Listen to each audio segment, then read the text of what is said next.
Welcome to the show. My name is Charlton with Big C. This is Charlton and Big C Sports coming to you worldwide on the iHeartRadio network, the number one network in the United States of America. And Big C Sports has been voted the number one sports show in the universe, according to Big C and them good old boys from down south. I want to say bienvenidos to all of our listeners across the pond. Also, I'm telling you, there's so much happening in Europe. I want to thank also Switzerland. I want to thank Sweden. I want to thank Australia, and even some countries that I can't pronounce, the Russian independent, whatever that is, listening to Big C Sports on iHeartRadio. Also, Big C, you know we love Canada, but there's still no one I love more than all the good old boys down south in the land of the free, in the home of the brave. Big C, how's it going for all of you good old boys down south, Big C? I'm working with this thing that you guys identify as a hangover. Okay? After the Florida Gators last night, speaking of the LSU Tigers, Oh. and I do believe that a gator can eat a tiger. We Yeah. have an upper hand right there, but I mean, they were spraying everything from water to Gatorade to moonshine. Oh, yeah. It was a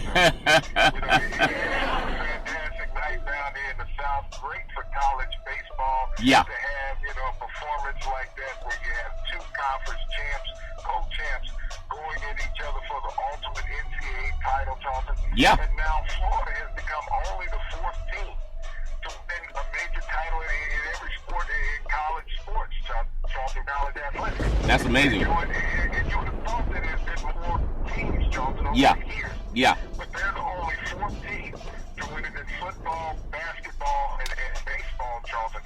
And so congratulations to the Florida Gators for a tremendous season and a great Ncaa championship last night. And based on that, I want to say today is a beautiful June the 28th, 2017. And Big C, you talked about what's going on. We talk about it all the time with the football, and I can't wait for football to kick off because, I love it so much. But to have what happened with the College World Series in Florida, that good old boy back in the day, Keith Jackson, he came on and said that Gatorade was invented by someone at the University of Florida. And maybe, he talked about the granddaddy of them all whenever he was at the Rose Bowl. But I'm starting to think that Keith Jackson has some type of connection to the moonshine down in the South, Big C, because whatever he said, you just said that the fourth university that's won a major championship in all four or three major sports, Big C, you said? Charlton, over the years, you would think some of the schools in the country would have had an opportunity to do that. Charlton. Yeah. But they really haven't. University in the College World Series, Charlton. Yeah. To win a national championship at the football level, as well as an Ncaa title in men's basketball, Charlton. Only 4 universities have done that, and so this is just a tremendous feat for those young men from the University of Georgia, the athletic program. Yeah. When you think about how dominant it has been over the years. Yeah. And you can go back to, like they said, the swamp. When Steve Spurrier, quarterback there, not just as a head coach, but he won the Heisman Trophy in 1966 Yeah. for the Florida Gators prior to joining the San Francisco 49ers as the number 1 draft pick. But, he revised that program after Charlie Pell and it fell by the wayside. Yeah. Down there, Charlton, and brought it to national dominance, national championship, followed by Urban Meyer. We know what Billy Donovan did with the basketball team, Charlton, and now the baseball team has signified it all by winning a national championship last night, 2-0 against the LSU Tigers. Well, that's a very good game they played last night, Big C. I want to say today's segment is sponsored by your Northern California Cadillac dealers, home of the all-new Cadillac Escalade, the standard of the world. And when you go by and test drive yours, tell them that Charlton and Big C sent you. Big C, we were just talking about, you brought it up just yesterday, we were talking about some of the issues with umpires, and in the Major League game, there's some talk about having an automatic strike zone or some type of computer or intelligence, maybe R2-D2 or whatever. Who are the C-3PO, R2-D2 in Star Wars? They're trying to put them behind the plate. But last night, in fairness to the LSU fans, there was a segment in the game where there was a player going from first to second, and as he was sliding into second, he maybe tried to take out the second baseman. He actually got his cleats into his shin, and even though he had stolen base, I guess they called it a no play or whatever, and it kind of hurt LSU. I just want to get your thoughts on that, and there's so many people saying it could have gone either way. I think there was if you're the offensive guy trying to go on to score, Big C, you're supposed to take out the second baseman trying to get the double play, Big C. Your thoughts? Yeah. I mean, there's so many electronic devices that can alter anything. Artificial intelligence, everybody's aware of how prevalent it is in today's society. You can pick up your smartphone, and that's artificial intelligence. Yeah. But, we have to rely on human factor to some degree. Yeah. The players play the games, okay? Yeah. We don't have machines playing the games. So as long as players are playing the games, they need to keep the live officials in the games, yeah, regardless whether it's basketball, football. Because, who's going to be the artificial intelligence in a basketball game? Yeah.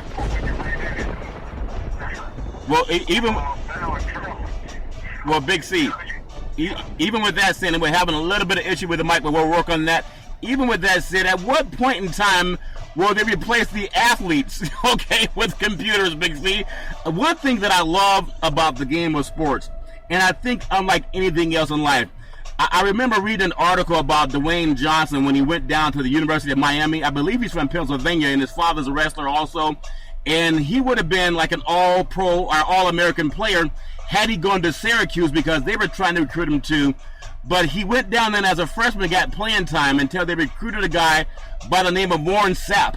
And Warren Sapp was a different breed of cat. Warren Sapp's only about 6'1". He's not 6'2" or 6'3".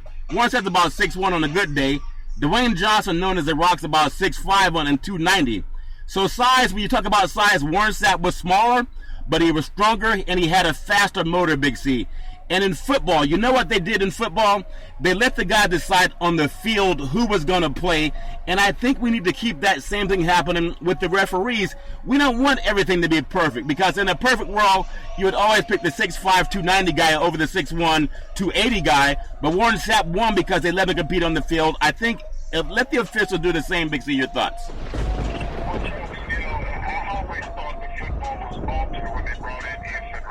Yeah.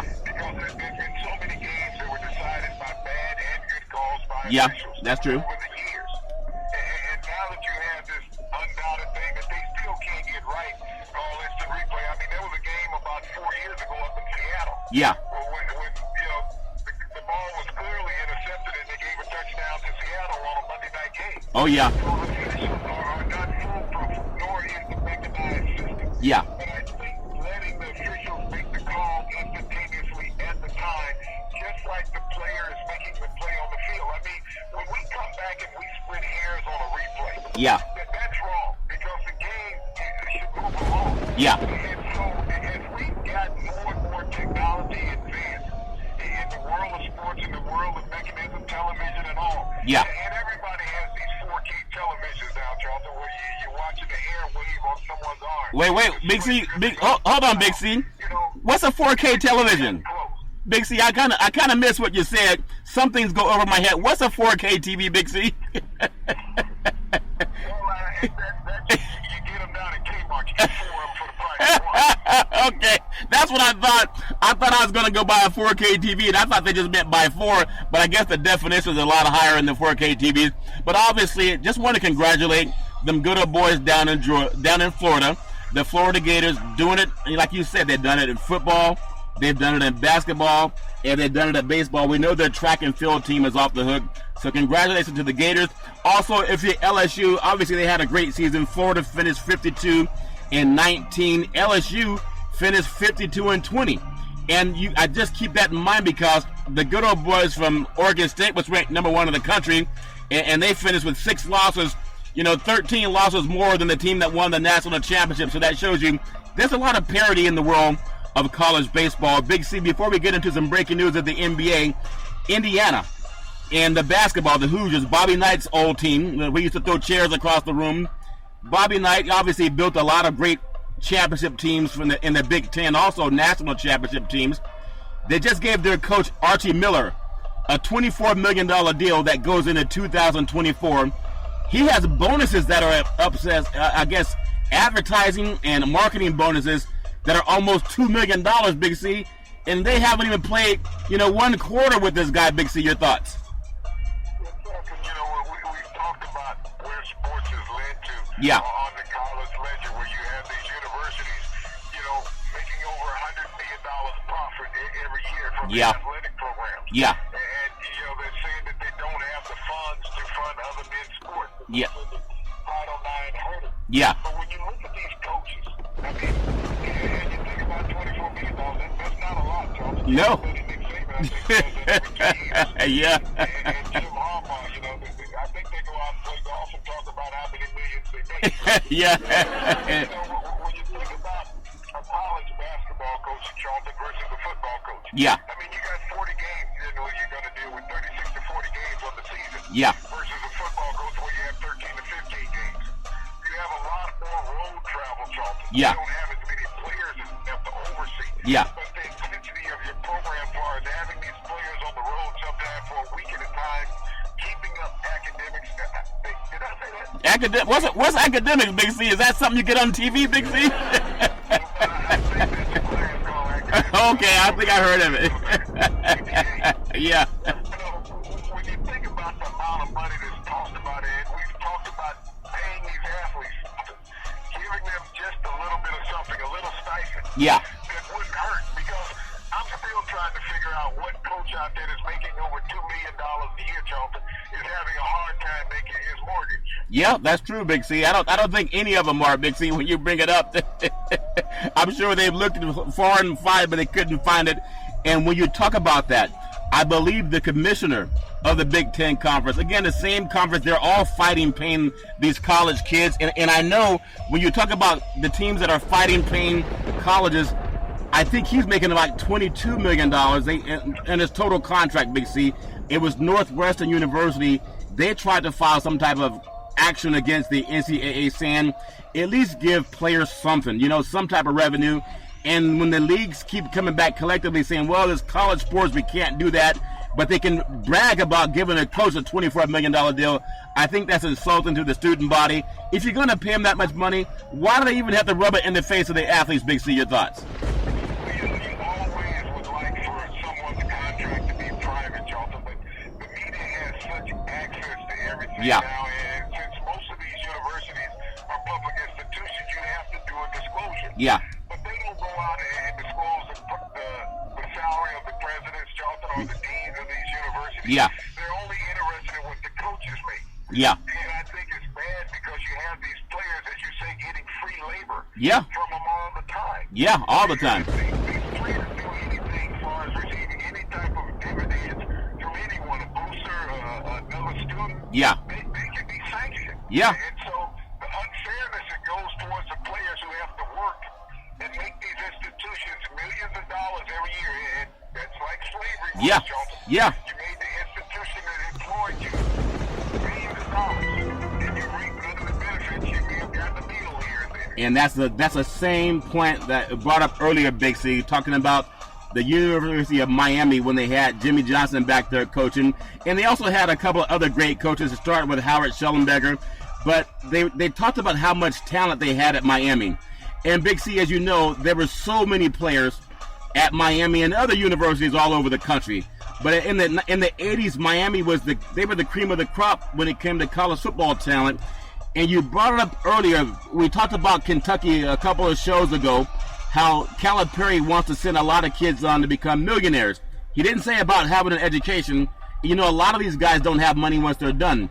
But the thing with the University of Miami and what you just brought up about this free labor in Ohio State and Indiana and all these good old boys, I look at what Dwayne Johnson did and contrasts that to Warren Sapp. They all went on to have success, after their playing days. Obviously, Dwayne didn't have the success in the NFL that Warren Sapp did, but he's making a lot more money now, Big C, all because he's able to use his talent to put food on the table.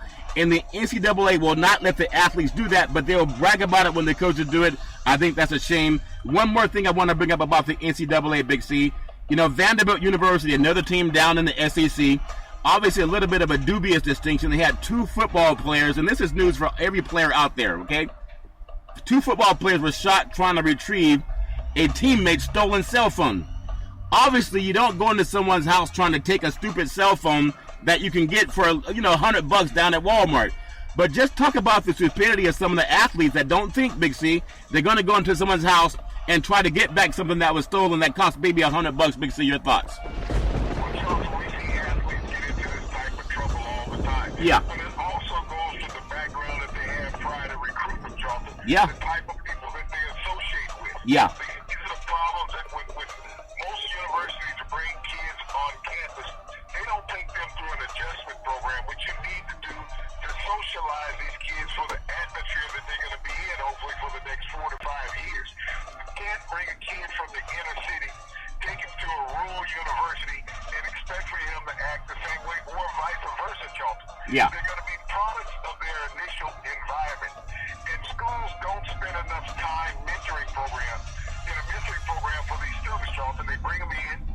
They say, okay, this is the dorm that you're staying in. Yeah. This is the DC that you'll be eating in. This is where the practice field is, where you need to be. Yeah. More than anything else. Yeah. Instead of teaching them how to be socially adjusted, Charlton, they tell them to figure it out. They try to put them with an older student, Yeah. athlete, to say, hey, they're going to show you the ropes. But this guy is interested, or Yeah. that female is interested in their own social structure. Yeah. Not mentoring some freshman who has just come in, which you generally take advantage of those people anyway, Charlton, Yeah. hazing and whatever antics that have occurred in most of these universities. Yeah. But for a player to intrude into someone's private space, to go in and commit a crime after a crime has been committed against you, Charlton, Yeah. you have to judge the education level Yeah. of these players. Yeah. Now, you also have to challenge the recruiters who brought them in. Yeah. What was the mindset of the recruiter who brought this player in, who's used to dealing in a criminal element? Yeah. Did he care about the athlete, or Charlton, or did he care about the person? Well, Big C, that's a very good point. And I want to touch again on Dwayne Johnson, The Rock. He's been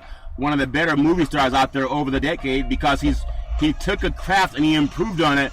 But even he said, just what you said now, do they care about the education? Is he the millionaire or bust? He wanted to play tight end at the University of Miami. And they told him because they had so many dominant athletes, they said, well, we want you to play on the D-line. But he wanted to play the tight end position on offense. And they said, you either play D-line or you go home. They didn't say we're going to make sure you get an education. They told The Rock, the guy that does all the weightlifting, Big C, we know it's all clean, Big C. He does all the weightlifting, and they told him, as clean as he lifts, Big C, either play D-line or go home. I know a lot of guys. See, athletes need to hear that too, because we just talked about the NBA draft. You know, we always talk about building up for the NFL draft, and everybody wants to say who's going to go where. They're wearing these $1,000 suits. They got $10,000 of gold jewelry. But oftentimes, Big C, people need to know that they're told behind the scenes, you come here and do what we tell you, or you go back home. And a lot of guys can't go home. So hopefully the guys at Vanderbilt learn something. Don't try to take a stupid cell phone, go buy another one. They were not fatalities, but it could have been. It was so close to being that, Big C. I just hope that more people will pay attention to that. Also in the world of sports, Big C, if we look at what's happening in the world of swimming, I know you're a very good swimmer from back in the day. From what I understand, you swam pretty good at the breaststroke. There's a 17-year-old kid, an African-American, 17 years old, in the U.S. Nationals. He's seated 8th in the 200 breaststroke. Big C, this guy's like 6'9". He's committed to Cal Berkeley. But he also has a very good GPA. And I want to bring that up because just like we just talked about Dwayne Johnson and several other athletes, they always want to make $1 million or go home. You don't make $1 million from swimming unless you're like a Michael Phelps, Big C, so we know that's not the case. But this kid's a young African-American man, and I'm proud of him because so many African-Americans are not in the swim business, Big C. We don't do it as a group the way we do basketball and football and track and field. So I wish him nothing but the best, committing to Cal. But it's rare when you see an African-American athlete in swimming, Big C, make national headlines, Big C. Your thoughts? Well, Charlton, the rarity of African-American swimming, it comes from the history of coming to America. Yeah. Having to cross that passage of the Atlantic Ocean and so many African-Americans drowned. Yeah. Not only that, during the years of slavery, that was a form of punishment to drown African-Americans. Yeah. They would do that. They punished them in every kind of way. So you tried to stay away from the water as often as possible. Yeah. But, blacks, even in modern times, often haven't had access to public pools. Yeah. In certain city areas. They haven't had access to private pools. Yeah. They don't get a chance to be on swim teams because it has been slated as a white sport. And if you think about back in segregation, blacks were not allowed in public pools. I remember that. Unless they swam in a creek or a river. Yeah. They could not swim in a public pool. So when you look at the African-American race in America, it's really behind swimming wall, Trumpet, because they didn't get the opportunity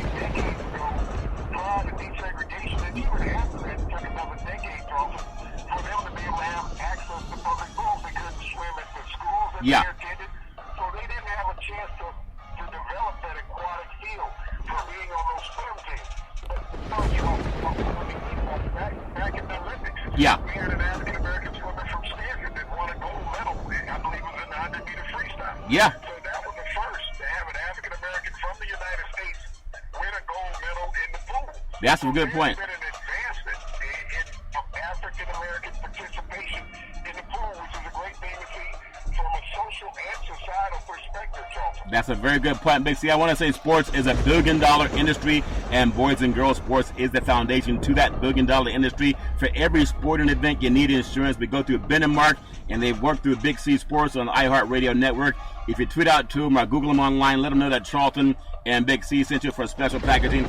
Also, Big C, I just want to bring up a lot of things that have happened in the world of sports over the last couple of days. You know, last night there was a little bit of chatter on Twitter about Phil Jackson finally being out with the New York Knicks. I think he's probably happy that he's gone. If anyone was trying to get out of something, it seemed like he's the guy that was trying to get out.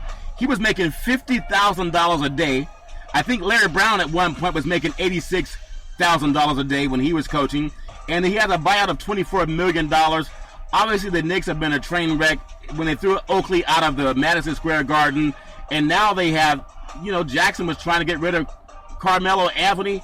And now they got rid of Jackson. I think he's happy, though, Big C. I want to see your thoughts on what's happening with the New York Knicks. What's going on there, Big C?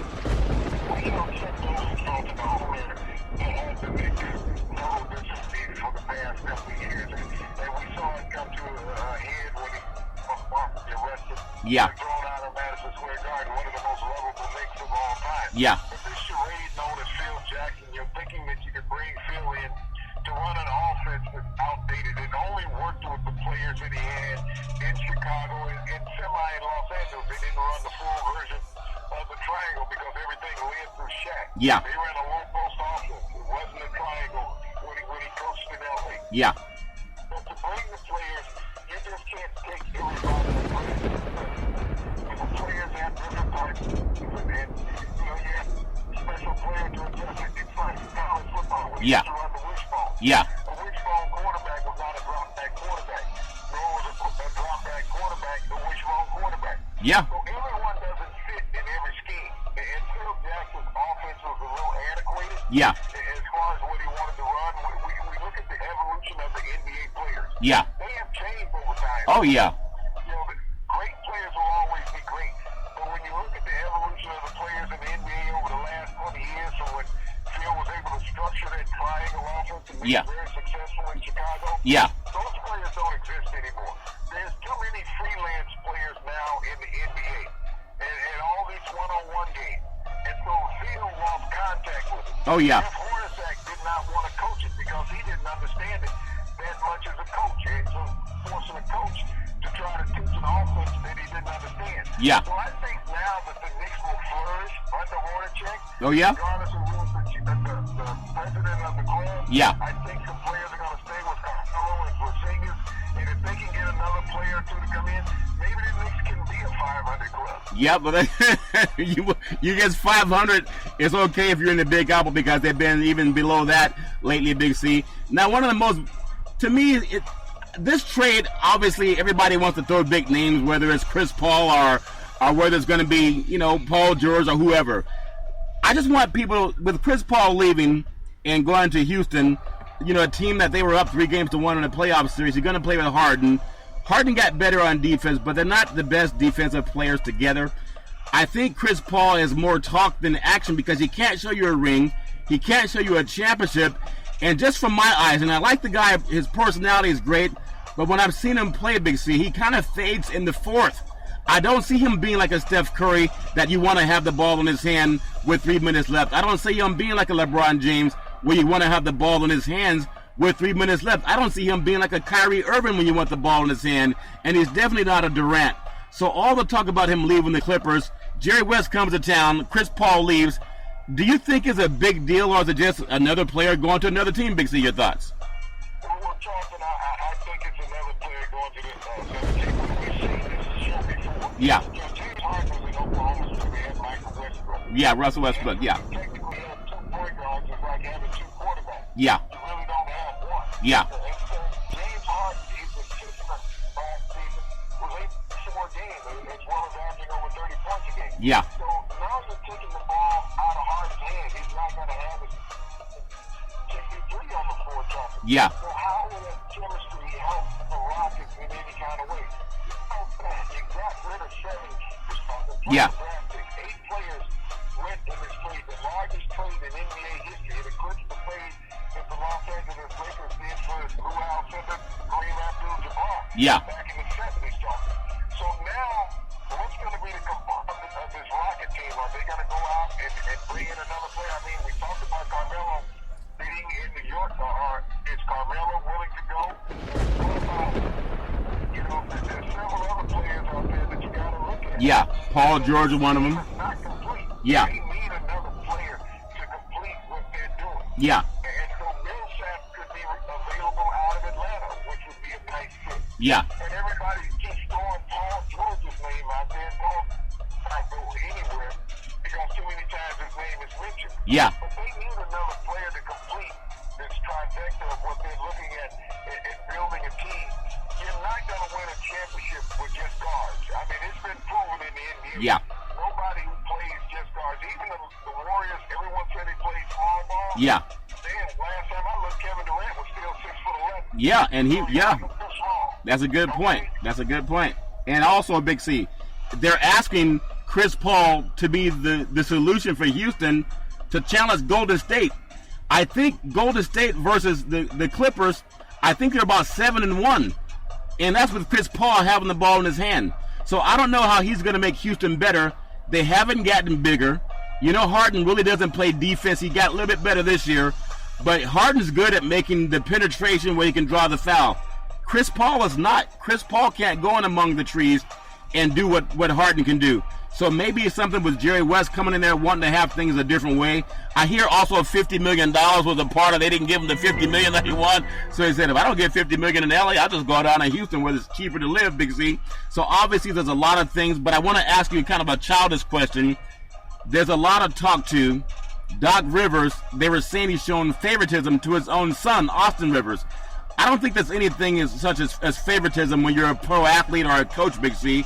But that's some of the talk. It's kind of a can't-win situation for Doc, Big C. Your thoughts on that? Can you say the word dad? Yeah.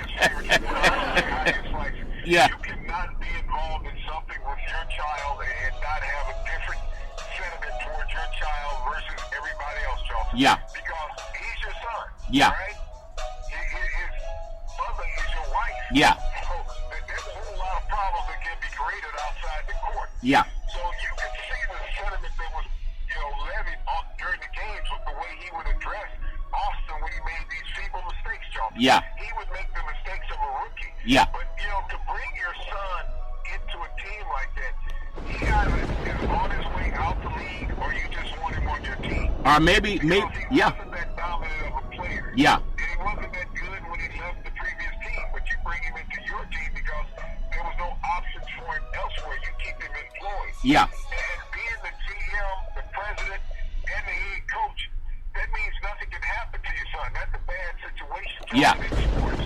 And you look around at the fathers who have coached their son. Yeah. You have to be a great player. He's not Cal Ripken. Yeah. Who was coached by his dad when he was with the Orioles. Yeah. And so it wasn't a thought about nepotism. The son was better than the dad. Yeah. Who was the manager on the team. Yeah.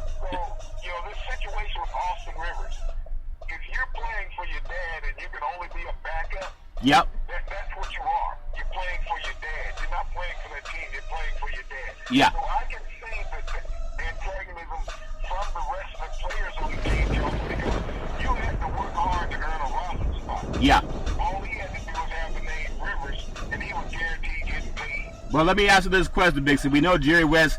Obviously, we know his legacy in the NBA. We know what he did growing up when he was with the Lakers, and then he went over to up north to Golden State. And it seems like everywhere he goes, they tend to drop off a championship trophy or a championship ring. Big C, I don't see that happening with the Clippers. Maybe it's just something he wants to do that's a little bit different, but I don't see the Clippers winning a championship. They're going to have to keep Blake Griffin now. Griffin just come off for surgery. He's not the guy that's going to be there in the long haul. So what can the Clippers do, in your opinion? Talking about Paul George going to L.A. and not going to the Lakers doesn't make any sense. And if he goes to the Lakers, they're going to have to rebuild. But what do you see as the Clippers? What can they do to replace Chris Paul, who to me, he disappears anyway when it comes to the finals? Big C, your thoughts?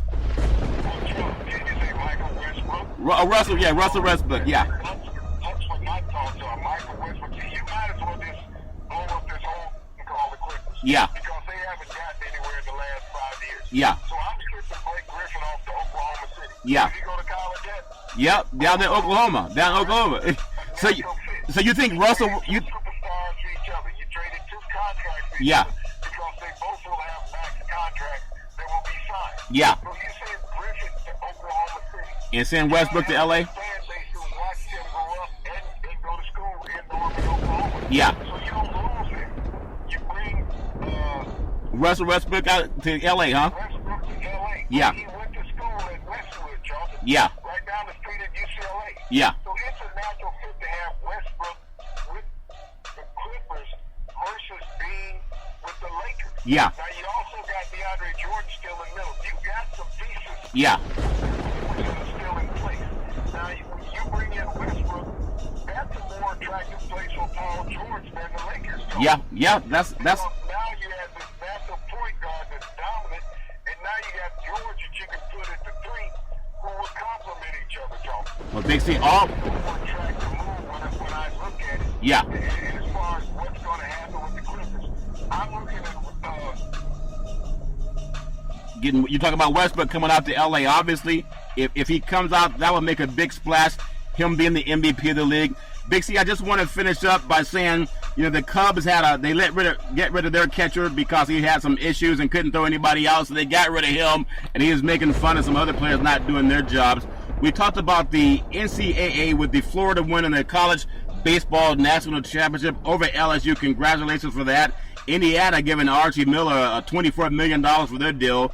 The Knicks, they're trying to get rid of I guess New York they're missing a posse now with Phil Jackson being out of LA again. Maybe he's headed back to LA, Big Z. We talked about the swimmer, Reese Watley. He's a 17-year-old kid going to Cal Berkeley. And so many things happening in the world of basketball. I just want to get your thoughts on what you're looking forward to coming on in sports, Big C. Your thoughts. I'm trying to wind down from that Ncaa championship last night from the University of Florida. Yeah. You wake up and you get shocked with some NBA trades, and this is just the beginning of it. Yeah. The NBA trades are going to keep rolling along because teams right now are trying to restructure themselves prior to training camp. Whatever you do in the NBA, Charles, yeah. you have to position yourself to chase Cleveland and the Warriors. Yeah. Yeah. Everybody's looking at this scenario with Westbrook, yeah. with Paul, because they both will be free agents next year. Yeah. As well as George. But the biggest free agent of all, Charlton, will be LeBron James. Yeah. You're talking about who structures what to leave cap space for LeBron James. Now, you already got this situation with the Clippers, okay? Yeah. If you get rid of Griffin, Charlton, and bring in Westbrook, yeah. all right? Yeah. LeBron James got a house in L.A. Sometimes you might want to play where you live. He might rent it out to Westbrook, basically. He could also rent his house to L.A. Yeah. Yeah. So, and you're bringing in Jerry West. Yeah. So this man knows how to structure, all right? So when you look at the free agents that are available next year, and you clear that cap space with, getting rid of CP3. Yeah. You're going to get rid of Griffin. There's a lot of cap space in LA. Yeah. Right? Yeah. So that's what I'm looking forward to. The next couple moves that the Clippers are going to make will try to challenge the Warriors, Joe. Well, Big C, that's very well said. As the world turns, used to be a soap opera, but now it's also something that's happening in the world of sports, especially in the NBA. I want to say every Monday through Friday at 5 and 6 p.m. worldwide on iHeartRadio network. Follow Big C Sports, the #1 network in the United States of America, and Big C Sports is the #1 sports show in the universe, according to Big C and them good old boys down south. We always want to tell you there's never, ever any room for domestic violence. If you know any woman going through that garbage, just call 911, because no woman should have to deal with that garbage all on her own. And as we always tell you on every sports program, we thank you, we appreciate you, and we hope that you have a super fantastic day.